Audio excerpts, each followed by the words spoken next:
So I like to use two foundations to contour and highlight because I feel like it looks a bit more natural. So you want to apply that highlight color, whether it's a concealer or foundation, to all the high points of your face. So I'm applying that to my forehead, the center of it. I'm applying it underneath my eyes, on my cupid's bow, down the center of my nose, and on my chin. I'm also going to do a little bit of reverse contouring. Now, you don't have to do this every day. This is just my personal preference. If you have like more chubbier cheeks, you can do this too. It's really good for us with a rounder face. Apply that right below your contour line, and that's going to play up your jaw and make it look a lot more structured. And contouring and highlighting is just about shadows, just about emphasizing your natural features. And then for contouring, you want to add that to pretty much the outer portion of your face. So if you have a larger forehead, apply that to the sides or at the very top, and that's going to cinch it in, make it a little bit smaller. And again, if you have chubbier cheeks, you can put that on your contour line to cinch that in. And if you want to play up your jawline, you can connect from the back of your ears down to your jawline, and that's going to make it look a lot more structured and pronounced. Now, this is not typically my thing. I don't like to contour my nose, but just to show you guys what it looks like, when you contour your nose, you put it down the very side of your nose in a very thin line. You don't want to put that over everything, so just create those lines, and it's going to make your nose look a bit more cinched and smaller. I don't really do this every day because my nose is going to spread when I smile no matter what, so if you want to do that, that's your choice.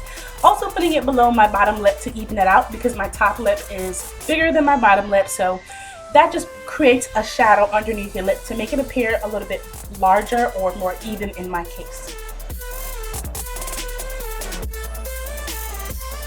So once you have your avatar lines on, you want to go in and start blending. Start with the lighter part first. I typically do, especially because sometimes I use the same brush.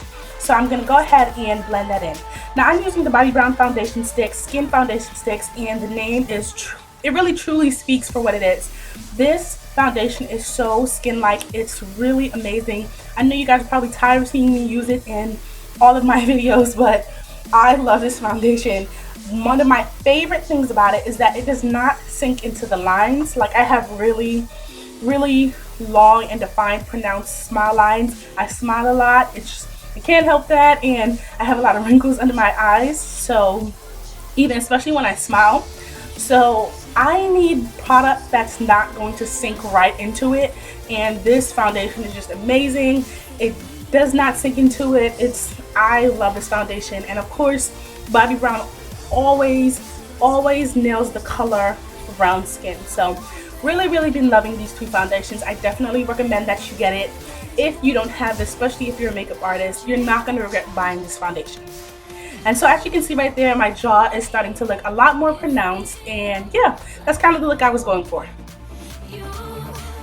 And I like to use a smaller stippling brush for my contour because that way I can control the color and it's not going to look muddy.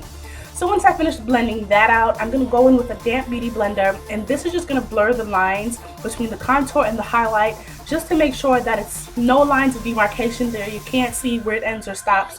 You want it to look seamless and flawless, so just take the extra time out, about 30 more seconds, just to blend around those lines.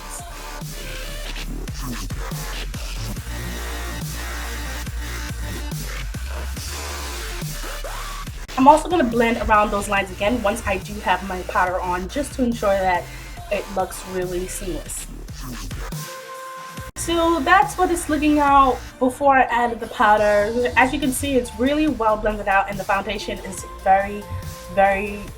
it's just amazing, and I definitely recommend go get this. It's pretty expensive, but so you don't need it for everyday wear, but if you're into that thing, if you're like a makeup junkie like me, you need these foundations. They're amazing.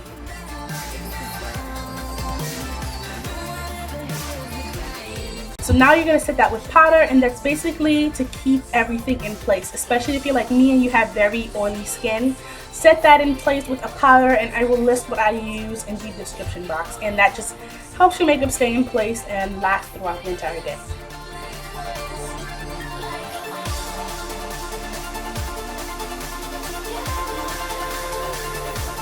So that's pretty much what I do for my contour and highlight routine. Like I said, again, you don't have to use these products because they're a bit expensive. You can use concealer, you can use whatever you have, but that's just where everything is placed and why you place it there. So I hope this video was helpful.